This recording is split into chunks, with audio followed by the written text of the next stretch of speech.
Esta semana se conoció el informe actuarial de la Organización Internacional del Trabajo sobre la situación de la Caja del Seguro Social. Nosotros vamos a estar conversando sobre ese tema, así como la situación financiera de la Caja y una gran cantidad de problemas que tiene esa institución con los médicos, con las estructuras, y para eso está con nosotros el doctor Enrique Lao Cortés. Por otro lado, conoceremos la opinión de los trabajadores. La profesora Patiño de la Universidad de Panamá, economista y asesora del CONATO, va a estar con nosotros también para hablar del tema de la Caja del Seguro Social y de este informe de la OIT. Y por otro lado, esta semana se desarrolló la audiencia por el caso Blue Apple, un caso que tiene que ver con proyectos de construcción y que las empresas tendrían que pagar coimas a través de distintas figuras financieras a funcionarios del gobierno. Ese juicio ya está llegando a su fase final y ha sido la noticia de la semana. Este y otros temas los veremos esta mañana de domingo. Amigos de todo el país, sean todos bienvenidos al Radar.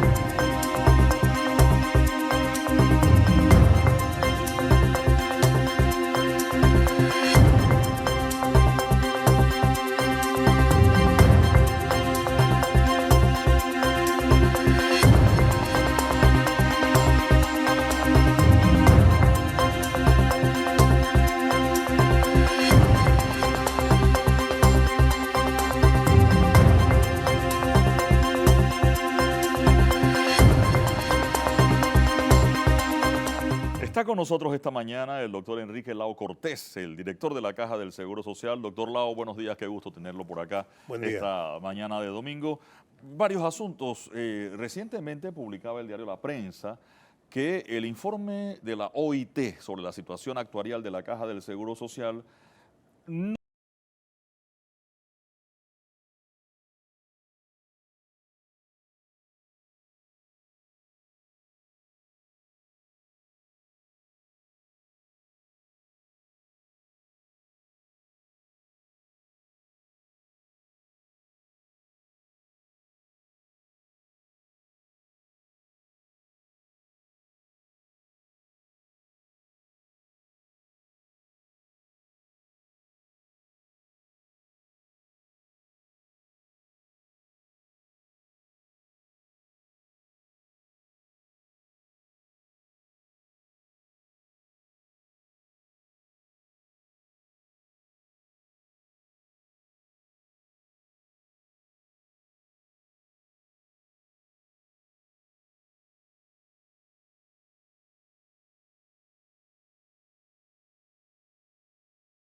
Amigos, estamos de vuelta en el radar y estamos hablando de la Caja del Seguro Social. Y es que el informe actuarial de la Organización Internacional del Trabajo, la OIT, ahora resulta que tiene algunas proyecciones donde algunos sectores han dicho no se ajustan o no tuvieron los parámetros correctos para hacer esa proyección. La profesora Ana Patiño está con nosotros, es profesora en la Facultad de Economía y es del grupo de los asesores económicos del Consejo Nacional de Trabajadores Organizados, el CONATO. Profesora, buenos días, bienvenido al radar. ¿Qué pasó con el informe actuarial de la OIT? Sí, buenos días, gracias por la invitación, Eduardo. Realmente el Consejo Nacional de Trabajadores ha analizado detalladamente el informe de la OIT y valoramos algunos aspectos positivos, pero discrepamos en algunos. Específicamente discrepamos en el método que utilizaron para proyectar a 75 años los diferentes escenarios que analizan el futuro de la seguridad social. Y entonces, en esa discrepancia es que nosotros apuntamos a tener una reunión con los técnicos de la OIT para que nos expliquen de manera detallada cómo se hicieron estas estimaciones. Por ejemplo, nosotros discrepamos con respecto a las hipótesis macroeconómicas y demográficas con las cuales proyectaron un escenario de 75 años de cómo sería la relación de pensionados con el Producto Interno Bruto, cómo se comportaría el tema del salario, el aumento salarial, el incremento de los trabajadores. Ese tipo de escenarios son muy importantes porque nos develan de aquí a 75 años cómo va a evolucionar o cómo va a mantenerse el sistema de pensiones. Y entonces es importante porque también se pueden subestimar cifras y eso es delicado. Entonces, ahora, en ese punto es que discrepamos. Ahora, profesora, el CONATO pidió que viniera la OIT. Y ahora el informe de la OIT, el CONATO no le ha gustado mucho el informe de la OIT. No sé si no le ha gustado, es un término preciso, pero ayúdeme a entender esa parte. Sí, realmente todavía no ha habido ese encuentro, esa reunión entre CONATO con la OIT. Y esperamos con ansias que se dé el evento. Sin embargo, sí, CONATO ciertamente pide este informe dada la incertidumbre, pide la acción de la OIT dada la incertidumbre que había con el informe de la Junta Técnica Actuarial. Porque si bien es cierto, discrepamos con algunos de los criterios metodológicos que utilizó la OIT, la Junta Técnica Actuarial ni siquiera presenta los criterios metodológicos. O sea, esboza un informe que carece de cálculos, de mediciones, no nos dice cómo lo hicieron. Entonces nos entregan solamente resultados. Por tanto, entonces tenemos incertidumbre, desconfianza en esas mediciones que hizo la OIT porque no detalla qué hipótesis utilizó para hacer esas estimaciones.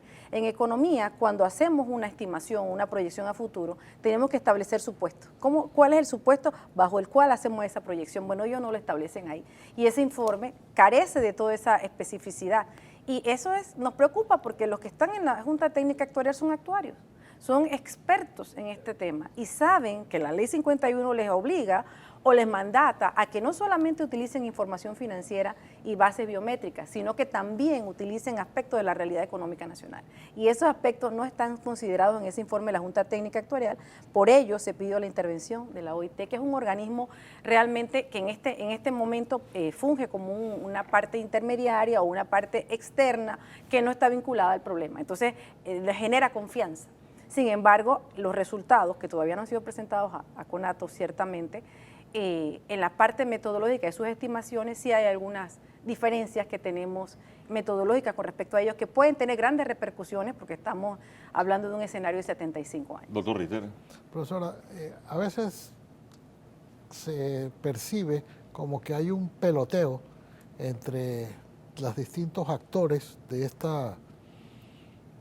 Seguro Social, de pasarle la responsabilidad a unos, a otros y a otros de la Junta Directiva de la Caja del Seguro Social a la administración, el gobierno es el que tiene que convocar, ahora vamos a meter a un tercero o un extraño que es la OIT para que valide otras, y total estamos llegando al final de este quinquenio en el que se había prometido. Todos los candidatos en la elección pasada, la del 2019, prometieron que iban a abordar este tema. Estamos ya en las postrimerías, en el ocaso del gobierno actual, y todavía estamos siquiera en la parte del diagnóstico. De lo que sabíamos nosotros de la situación de la Caja del Seguro Social, a lo que ha venido a decir la OIT, entiendo que no hay mucha distancia o no hay mucha discrepancia. O sea que el resultado, que hubiéramos podido comenzar con esto hace 2 años o 3, y sin embargo todavía hoy estamos casi en septiembre del último año de gobierno y estamos viendo todavía que la OIT no ha sustentado o no ha presentado, sí lo sustentó, pero no lo ha presentado ante todos los actores.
Otro de los temas de la semana es que comenzó el juicio del caso Blue Apple. Accidentado, considerando que la semana pasada se juramentaron los hermanos Martinelli en el Parlamento Centroamericano y eso los sacó de la audiencia que comenzaba también esta semana y entran en otra esfera que debe ser en la Corte Suprema de Justicia. Sin embargo, el resto de los acusados sí fueron a audiencia, ya esta era la fecha alterna, o sea que esta no se podía correr como en la vez anterior y ya empezó el juicio Blue Apple. Aquí está con nosotros Carlos Barzallo, él es abogado y ha estado siguiendo también la audiencia, la ha visto por televisión, está enterado del asunto, ha leído los resúmenes. ¿Qué está pasando en Blue Apple? ¿Y en qué es este caso? Leía yo, porque la última vez que hablábamos de otro juicio, pero en este está el blanqueo de capitales, pero aquí sí está corrupción de servidores públicos y creo que había asociación ilícita, creo que son los delitos que se han juntado aquí, ¿no? Es correcto. Bueno, muchas gracias por la invitación. Sí, este es un caso muy interesante porque sí, a diferencia del último que conversamos, el famoso New Business, donde se concentró en un solo delito, el blanqueo, aquí sí tenemos los delitos precedentes de corrupción y asociación ilícita para delinquir.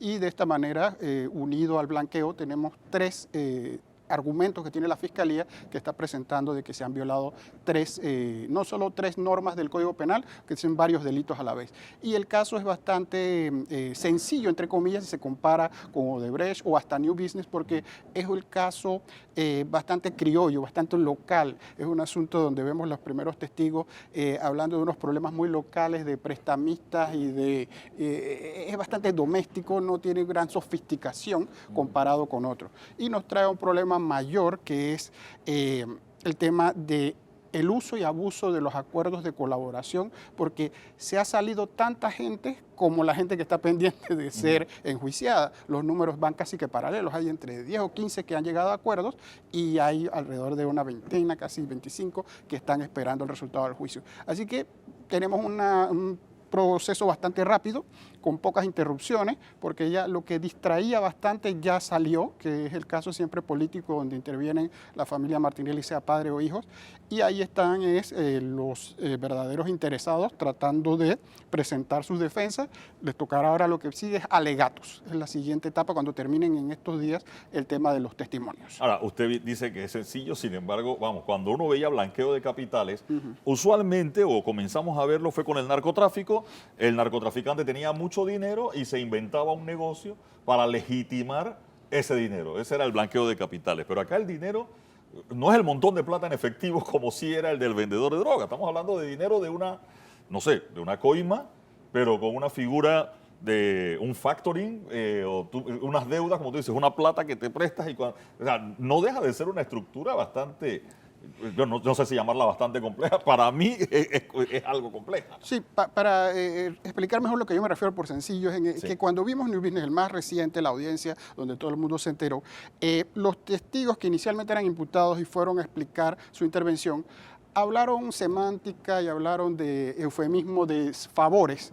En este caso, lo que tenemos es las personas involucradas dijeron claramente, a mí se me acercaron unas autoridades y me exigieron el pago de una coima para que yo pudiese, o ganarme un contrato o mantener contratos de obra pública. Entonces, allí sí se cierra un círculo que en los otros casos no se ha querido cerrar, porque también Odebrecht, incluso con las delaciones que hubo, fueron a medias. En este es muy sencillo en el sentido de que la autoridad se acercó al empresario y le dijo que si no pagaba una cantidad, o no tenía el contrato, o no le facilitaba los pagos, o no continuaba. Entonces ahí tenemos el problema verdaderamente central de esto, que es el de que en la contratación pública se exige coima, se paga coima, y peor todavía, el caso sigue explicando de que de la coima se quiere todavía ganar más a través de lo que le llamaban eufemísticamente escudos fiscales, inventando facturas, inventando locuras, literalmente locuras, para seguir ganando de la trampa. Entonces, lo sencillo, sigo insistiendo, es que los personajes hablaron, quizás falten sujetos, como siempre se quedan algunos por fuera. Los otros les es muy difícil refutar esto, les tocará hacerlo, y en ese sentido es menos complejo que los otros casos que nos hemos estado viendo, tipo Odebrecht o tipo New Business. Doctor Ritter. Doctor, ¿qué enseñanza vamos a sacar nosotros de estos procesos? Estos procesos se están siguiendo por televisión, alguna gente interesada, los otros se hacen comentarios, la televisora hace un resumen de todo lo que ocurre. Pero yo quisiera saber si nosotros vamos a obtener de esto alguna enseñanza final. Por ejemplo, aquí le preguntamos una vez al Procurador General de la Nación por qué no eran conocidos los acuerdos. El acuerdo de pena entraña una condena. O sea, se está diciendo, yo voy a decir qué fue lo que pasó, me rebaja la pena, pero esto... Sí, se declara culpable, de hecho. Y es entonces hay sentencias condenatorias que son públicas, pero las sentencias condenatorias de los acuerdos de pena no lo son. Yo entiendo que esta vez se va a saber, o todavía vamos a quedar ahora sin saber por qué algunos llegaron a ese acuerdo, por qué algunos de los más implicados no están en el juicio, sino que llegaron a un acuerdo de pena, y si vamos a saber para poder evaluar. No es que la ciudadanía tiene que evaluar cada condena, pero sí para poder tener una idea si las condenas se corresponden con la realidad de los demás procesados que no aceptaron o que no llegaron a acuerdo de pena. Sí, limitándonos a este caso, porque hay lecciones en todo. Las lecciones finales no las podremos obtener hasta que haya fallo definitivo en la Corte. Y lo digo por una cosa muy rápida. Hace menos de 3 meses se podía hablar que se había dado una de las primeras condenas en Panamá a una persona jurídica por responsabilidad penal, a una famosa administradora de propiedad horizontal por la explosión de un gas. La Tribunal Superior acaba de revertir esa decisión y absolvió a la persona jurídica. Así que la lección del primer juicio no era lección, y nos faltará, uno se adelantaría si llega a conclusiones con lo que está viendo ahora, porque esta no es la historia final. Contestando la pregunta sobre los acuerdos de pena, hay buenas noticias en el sentido de que en la audiencia donde se llegaron a los últimos 3, las partes se pusieron de acuerdo entre el Ministerio Público y los interesados en revelar el contenido de los acuerdos. Es decir, no hay una razón para mantenerlos secretos, porque una de las razones era si peligraba la integridad de las personas, eso porque esto viene de un tema más complejo que son los acuerdos en casos de la mafia, donde el que ha colaborado, su vida corre peligro. Aquí cuando hacía la juez la pregunta a las personas, la verdad que nadie se atrevía a pensar de que ninguno de los que colaborara su vida corriera peligro. Dicho eso, cuando los veamos también nos podemos desilusionar porque vendrá un juicio público sobre los acuerdos de pena. Se está en una sociedad de desconfianza, y hay estadísticas duras que dicen que el 80% de los panameños desconfiamos de nosotros. Nosotros no estamos muy convencidos de que esos acuerdos sean los mejores acuerdos, porque en la idea simplista del derecho es que los más chiquitos van hablando y colaborando para que caiga el más grande. Aquí los más grandes hablan y se liberan. Las constructoras que participaron en Coima, todas siguen participando en la construcción nacional y ganan contratos. ¿Y por qué no? Lo ganan porque ninguna ha sido inhabilitada. Y entonces a empresas que la gente está viendo en esta audiencia, que son colaboradoras y que están supuestamente colaborando, no les ha pasado mucho. La consecuencia, todas siguen teniendo obras. Sí. Cuando sabemos que para este tipo de negocio lo más importante es no tener más obras, por lo menos por un tiempo. Una sanción muy fuerte es quedar inhabilitado por unos 3 o 5 años porque lo saca del juego, mientras que pagar una multa, colaborar y seguir se convierte en un costo de hacer negocios. Entonces, el tema se va a volver en que hay dudas sobre la calidad de esos acuerdos cuando se sepan, y la gente va a exigir de que esos acuerdos sean mejor tratados para que se obtenga más de lo que se recibe. Yo me quedo con la duda legal, ya sé que son 3 casos, 3 delitos, pero aquí hay coima o hay extorsión también. Gente que entró, se ganó su obra y de repente le dijeron, bueno, hay una parte para mí si no haces el cobro a través de un factoring, que no es con cualquier factoring, sino con este factoring, ya quedas allí. José Antonio Domínguez, usted fue ministro de Obras Públicas, entiende cómo se hacen las obras y creo que usted también hace obras, ¿no? Bueno, no sé si está haciendo con el gobierno, pero usted también hace obras y entiende cómo son los procesos. Entiendo cómo se hacen obras. Antes que nada, sí. Buenos días a todos. Sí, entiendo cómo se hacen obras desde el gobierno y entiendo cómo ejecutarlas como empresario privado. Pero no te puedo decir cómo hacen los negociados porque nunca participé en un tipo de negociado. Por eso, si usted se gana una obra, usted hace su cálculo, construir esta mesa me cuesta $100,000, en un negociado yo entendería cobra 110.000 y vamos mitad y mitad en los 10.000. Creo- Pero te ganaste la obra en 100.000 y después de que ya te la ganaste llegan y te dicen no cobras los 100.000 si no pagas. Creo eso, que- eso es extorsión también, ¿no? Lin Yuen, yo creo que yo he sido bastante claro desde mi primera participación en los medios cuando estuvimos denunciando el proyecto de la cinta coimera. Ese fue, yo creo que el inicio de nuestra participación en la verificación de proyectos. Un proyecto que se licitó en 135 millones. Se lo gana una empresa americana.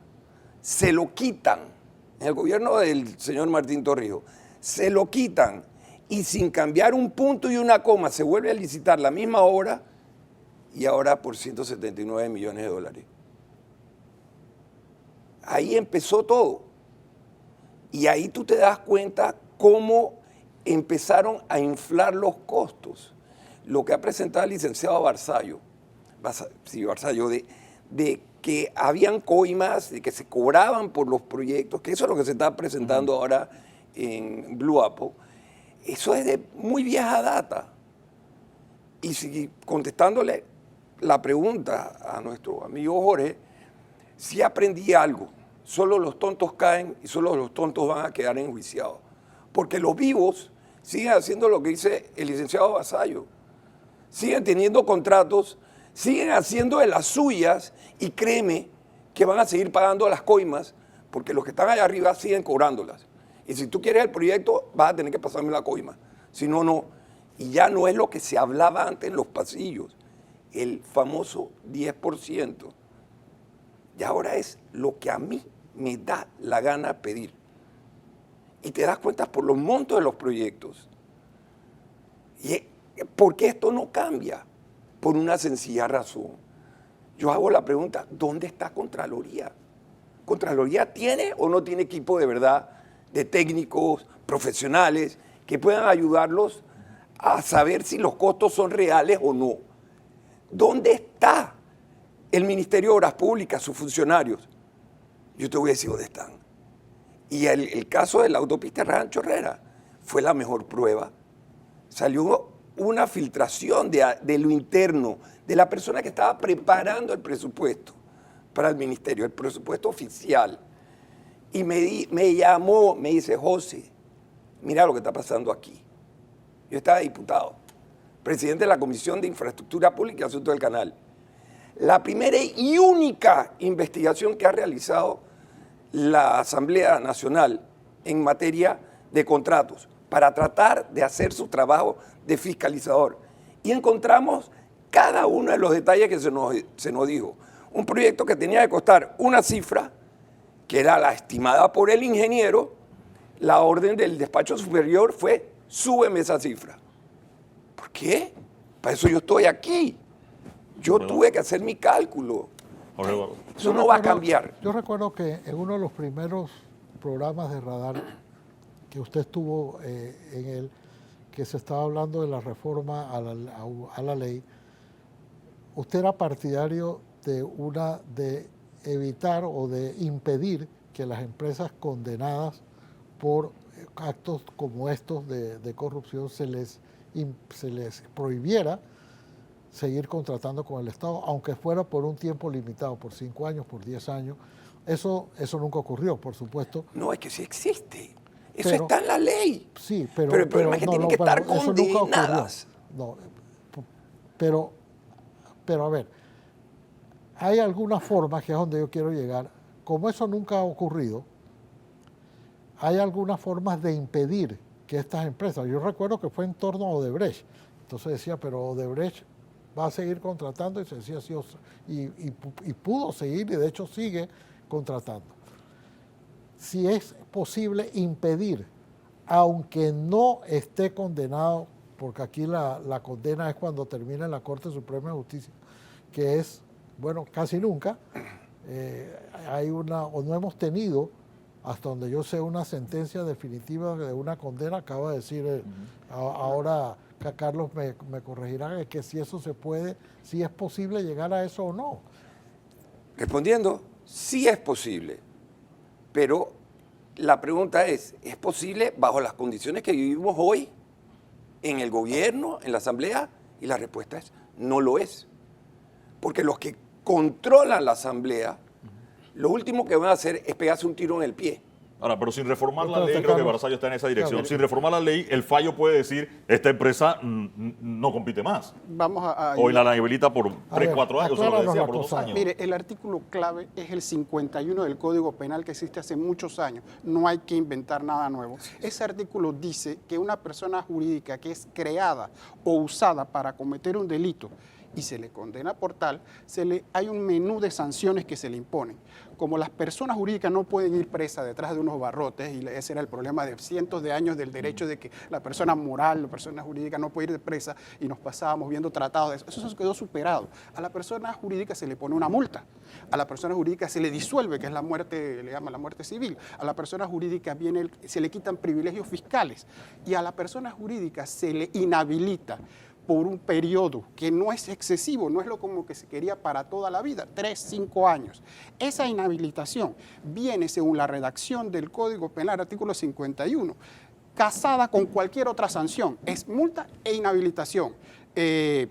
Pérdida de privilegio y inhabilitación. Lo que sucede es que en Panamá solo se ha usado 2 veces, Odebrecht una, que se le puso la multa en base al 251, al 51, pero no se le inhabilitó, porque la excusa política fue de que eso traía caos y traía problemas en lo laboral y que se perdían empleos. Y entonces entra lo político en lo jurídico y lo daña todo. Entonces no se quiere inhabilitar. Y por eso traje el caso de el PH donde explotó. Se condenó a la persona por el artículo 51 y el Tribunal Superior ha hecho un estudio muy detallado de lo que significa condenar a una persona jurídica penalmente. La herramienta la tenemos, la voluntad no. Y otro elemento sobre la famosa extorsión.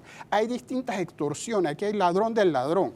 El primero que ya quedó documentado y el exministro lo conoce es arreglar que el pliego sea para mí y por mí. Eso está declarado por la gente del MOB cómo lo hacían. El pliego lo hago en mi computadora, luego lo envío, llaman a los otros tontos y yo me lo gano porque el pliego está hecho que hay que venir con corbata azul y todos los demás tienen roja, ganador. Eso es burdo. Eso también implica una inhabilitación automática. Es la primerita de la ley de contrataciones públicas, que no hay que condenar a nadie de nada. Lo único que hay que hacer, si usted hizo el pliego, usted no se lo puede ganar. La segunda es, usted se lo ganó en buena ley, discutamos eso. Viene la segunda, quiero cobrar cuentas. Cada cuenta es una mini corrupción. Para pagártela quiero tanto. Y viene la corrupción chiquita. El problema, ¿cuáles son para terminar? Los empresarios, la reacción normal humana debería ser, yo no me presto para eso, yo soy una víctima, voy y lo denuncio. Eso es Alicia en el País de las Maravillas. Los empresarios lo están aceptando como parte de los negocios y lo que dice, yo no lo voy a poner de mi dinero, va del dinero general, le aumentamos a esto hasta donde dé y por eso tenemos la deuda que tenemos y entonces pagamos todos juntos y después yo hago unos arreglos con mis contadores y abogados y de eso quiero beneficio fiscal. Entonces si no se termina esta corruptela. Aquí en Panamá hubo un encuentro que organizó el Banco Interamericano de Desarrollo, vino el señor Moreno, porque ese era un problema generalizado en Latinoamérica, que había una duda, si la construcción pública se podía hacer sin corrupción. Se estaba dudando después de Odebrecht si eso era así o no. Y el ejemplo que ahora tenemos es que si a las constructoras no se les para la mano, porque son varias, y se les da una cartita, ellos tienen una certificación que les da el Ministerio Público donde dice, llegaron a acuerdo de colaboración, por ende pueden seguir licitando. Si eso no se rompe, no hay incentivo, porque la multa es un costo de hacer negocio. ¿Cuánto me cuesta eso? Yo lo pago y me dan 2 contratos más. A eso voy. El tema de no sé si va dentro de la administración pública. Creo que el propio ministro mencionaba hace unos días, 2.000 millones de dólares creo que es la deuda a proveedores.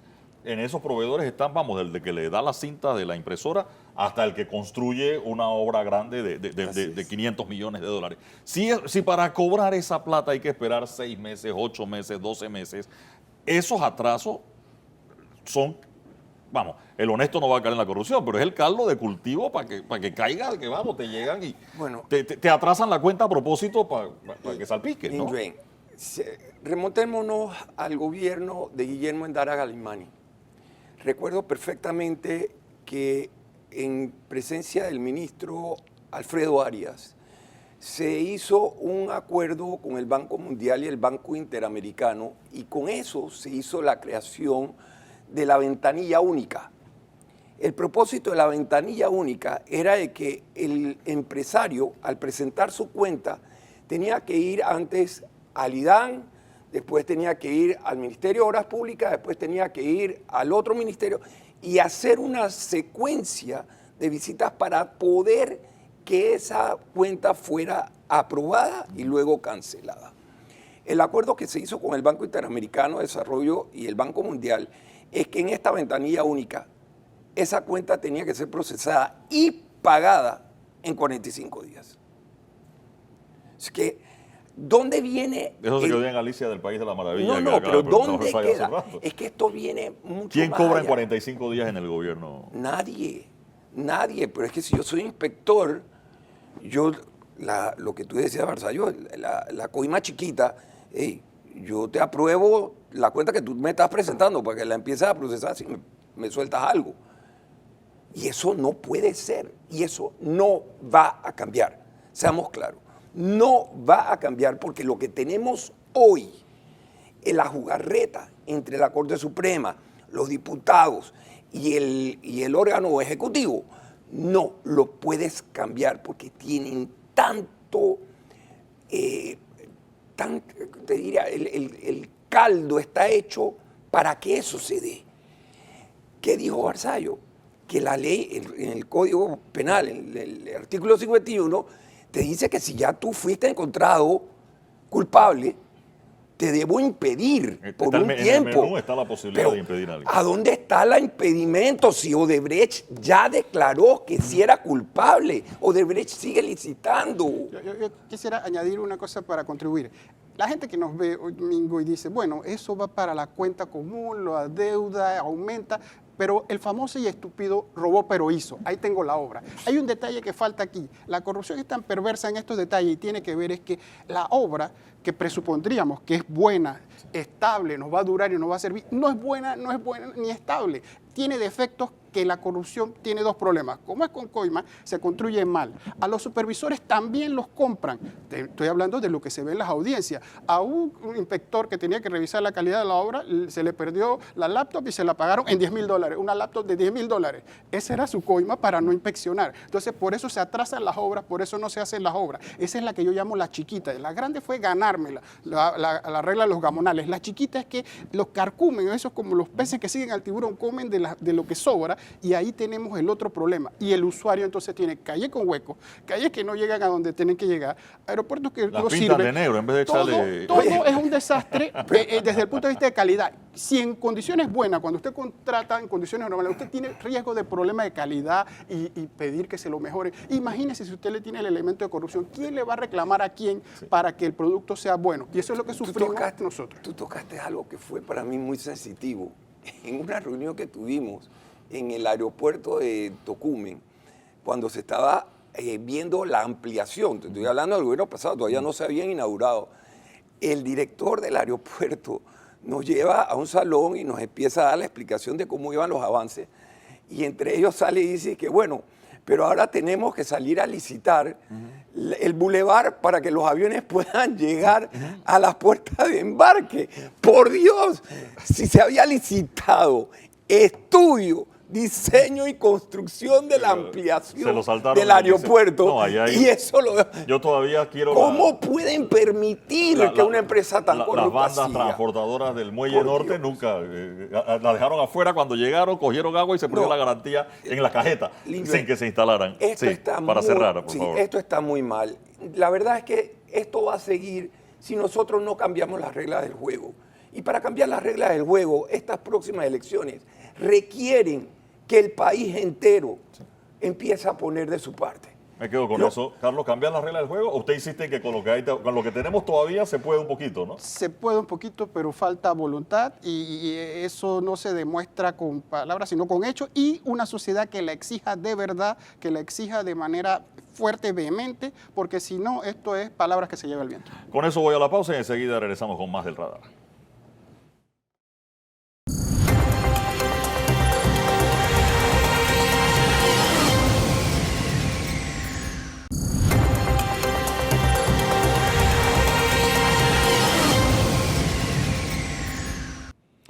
Esta semana también hubo otros asuntos y antes de reflexionar con lo que nos ha ocurrido el día de hoy, doctor Ritter, vio las declaraciones de Donald Trump.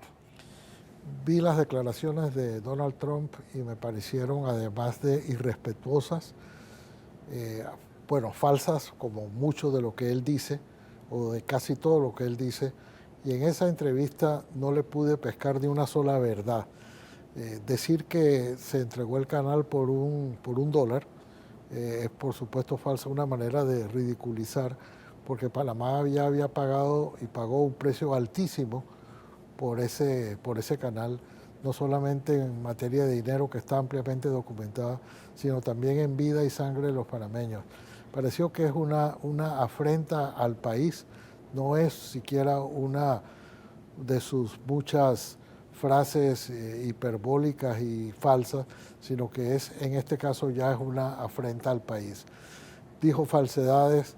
¿Controlado como, por los chinos? no, Esa es la mayor, operado por los chinos, pero la mayor de las falsedades, bueno, esa es una de ellas, pero la otra fue que Panamá había cuadruplicado los peajes el mismo día que recibió la administración del canal, absolutamente falso.